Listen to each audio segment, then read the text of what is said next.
Hey guys, I'm Dan. Welcome to Blue Abroad, and today is another episode of Analytics Corner AFLW Round 5 review. So let's get into it and dissect the game.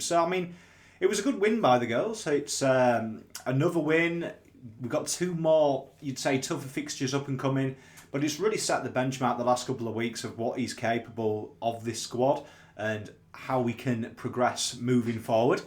I thought the first quarter they did really well. They were under quite a lot of heavy early fire. St Kilda really brought the intensity. They were a lot more aggressive to the ball, and it was a lot more aggressive St Kilda. They look like they've grown in confidence in the 5 rounds that have been played now. That sets them up good for the season ahead. And I was really impressed with St Kilda. They really didn't look like a new team. They looked like they'd been there a while. They really put pressure on in the right areas.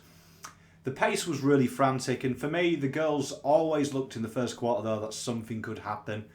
However, our willingness to take the game on sometimes was our detriment, and as we've talked about throughout Analytics Corner and when we're doing the girls, it's a high-risk, high-reward type style, and it was a couple of loose decisions that gave St Kilda goals in the first quarter that kept the game really interesting. It's really good to watch, though, this high-risk reward style, and it's really prevalent moving forward. These mistakes will start to filter out, and that excites me the most as a Carlton fan, where this girls team can go in. I thought Hoskin did really well. She took her 2 goals brilliantly, and she's a real opportunist type footballer, and to be honest, I could watch her all day. I think her ability finding the ball, being in the right place at the right time, influencing things. She's really someone that I keep saying, and I overuse this phrase, but to me it personifies what it is about Carlton Football Club. Sarah does. It's the wearing your heart on the sleeve. It's, getting into that next tackle, dusting yourself off and making another tackle. She looks to impose herself all the time, and you can see that she plays with heart and courage in abundance. She was everywhere in the first quarter, and she was always within tackle length of any ball carrier. It was a really good performance in the first quarter, I found. Thought Prasparkis as well in the first. She was finding the ball with ease. I thought Egan was brilliant as well. 9 and 7 touches apiece in a quarter is really good standard. We went into the break 18-12, and although the Saints were close, you did have that feeling that could Saints match this pressure for 4 quarters? The second quarter started, and Prasparkis was just finding the ball with ease, and it is a joke when you watch her play how easy she finds the ball. And it's not just the ease she finds the ball, it's how easy she uses it. She just really sets up that next passage of play. She keeps the chains moving, to use an NFL term. She just keeps it going. She's always looking to offload to a runner, or kick it to someone who's in space who can then move the ball on from there. And I love watching Maddie play. I think she's like a phenomenal talent, and we are really watching the groundbreakers, really, of the female football world. And Maddie will be a big part of that. She will really take it on. She'll take the mantle that Vesio set, Daisy Pierce, players like that, and really move it on. Because, she plays the game in just a dynamic way that we haven't seen in the AFLW.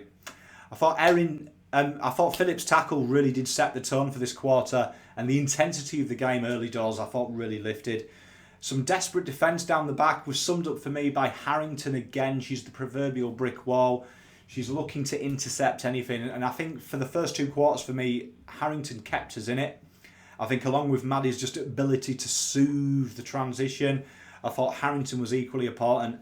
The Saints girls for me played a really high backline as well.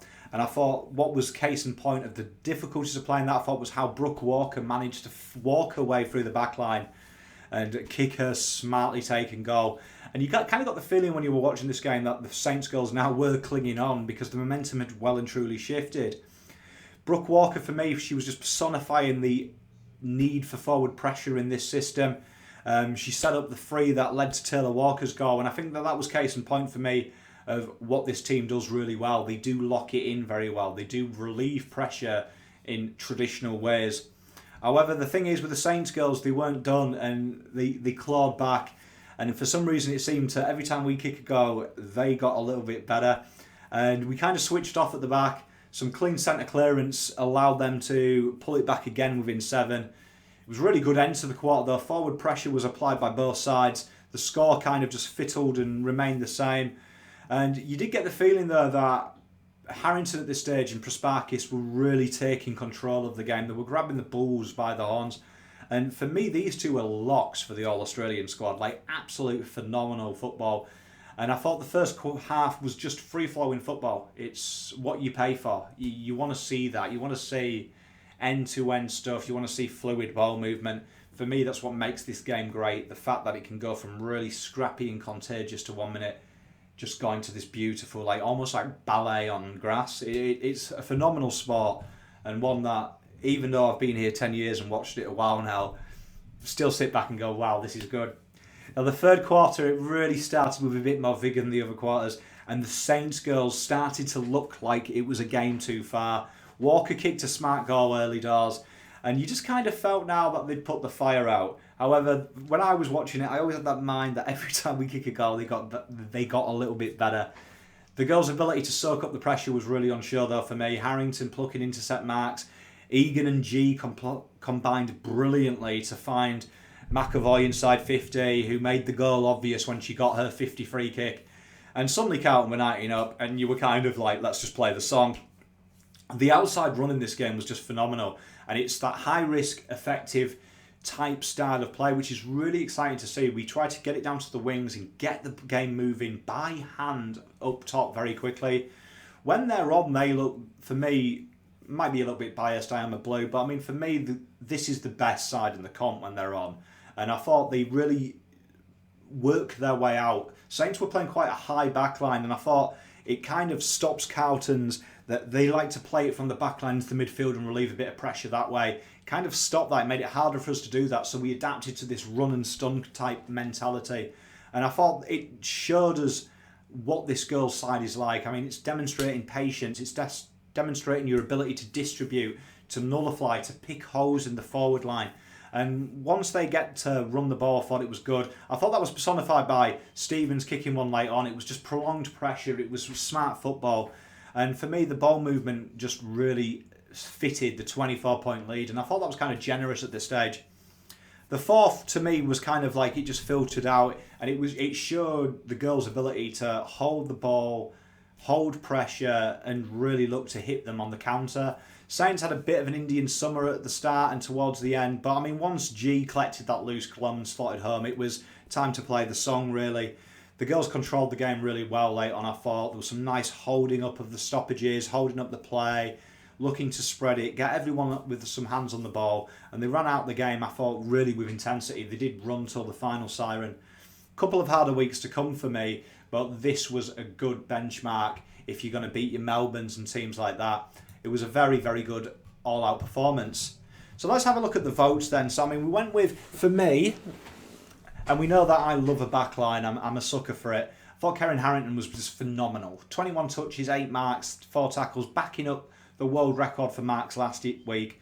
And for me, this system relies on Harrington so much. The first 2 quarters, if you watch them back, Saints were better for a good prolonged period of that.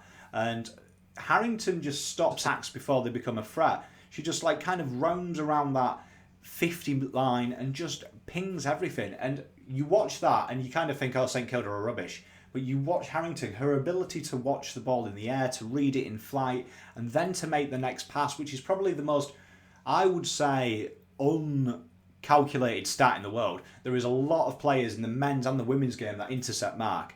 Very few of them, though, use the ball wisely. And I think Harrington, to me, she reminds me of, like, if I was going to give her a male comparison in the men's league, it'd be Jeremy McGovern. She's like that. She just takes the ball, looks to set up play, and she's also, like, you know, the kickstarter of attack. Thought it was a phenomenal performance. I think back ladies are really forgotten about in both this game, and I think backmen in the men's game, they are totally forgotten about. Phenomenal performance, 3 votes all day long. 2, it's not a free vote without Maddie Prasparkis, is it? 26 touches, 2 marks, 3 tackles. You could argue she was a 3 vote. If I could give 2 3 votes, I would have done. Phenomenal performance, though. She finds the ball. I mean, hopefully she gets well, because she's definitely got leather poisoning from the last couple of weeks. I mean, she tackles well, she moves it well, she creates space, she bumps. I mean, there's another underrated stat. She creates space by her ability to bump and shepherd for people. Phenomenal performance from Maddie, and I just run out of things to say. I mean, just wow. She's a phenomenal footballer. And then one vote goes to Sarah Hoskin. Now, for me, she is a phenomenal player. And for me, she kind of like, to use a metaphor, we know I love a metaphor on this show, I'd say she's like buttering bread. You don't get excited about the buttering bread, but without it, it's not a sandwich, is it? And that's what she is. She's just everywhere. 11 touches, 2 marks, 2 tackles, 2 goals. For me, she's the glue that holds this team together. It's her ability to implement pressure when needed. It's her ability to play the simple pass. It's her willingness to make a tackle and then make another one. It's that dust herself off and get on with it. And for me, it's pure intensity. And for me, it's someone that I love watching play. We're going to talk about her a bit more because let's go over to what they did today. So, I mean, here you can see Sarah's heat map. And you can see, I mean, for me, when you look at this heat map, it's very good. I mean, like you can see... So let's look at the heat map. So, as we can see there, we have the 11 touches, 2 marks, 2 tackles, 2 goals. You can see the goals she took. They were really opportunist goals. She really snuck in well for them. For me, that's one of her skills. It's her ability to read the game. She's got real high football IQ. You can see as well that, you know, the tackles are all spaced around that channel where she operates. And for me, that's... This is what is wonderful about Sarah. It's her ability that you can see that she's all around the ground. She's not in one place. She makes them tackles. I mean, the big thing for me as well is with her tackles is the fact that she gets you holding the ball. She manages to turn you, the ball carrier, to the ground, which makes it very hard to get a pass away. It's a very unnoticed tactic for me. And for me, it was a real phenomenal performance from Sarah. I really enjoyed the goals. I enjoyed the fact that she, you know, looked to set up play. And one thing for her is just her forward pressure around the ground. It's a very, very underrated thing for me. And it's something that I enjoy seeing. It's something that I really do enjoy seeing. I enjoy seeing players put pressure on. I enjoy seeing players really put in a shift. And one thing about Sarah is she puts in a shift for the Blues. And I think also her videos have been really phenomenal as well. I think the Carlton Respects is a really important cause. I think Sarah had a great message with that. I think some of their interviews from Carlton have put out about that. It's a cause close to my heart as well. Domestic abuse, I think it's something that needs to stamp out in today's day and age. All in all, in summary, I thought the girls' performance was phenomenal. I think the girls are really setting a benchmark now for what is possible moving forward. Really excited about Melbourne next week, and I really think now the girls are destined for finals. If we can get that top spot in the conference, we've got this. We have really got this. Moving forward, get behind the girls, and what I'm going to do is leave you with something simple. Let's leave you with the wonderful girls singing the song for another victory. I'm Dan. See you next week. Stay navy blue, folks.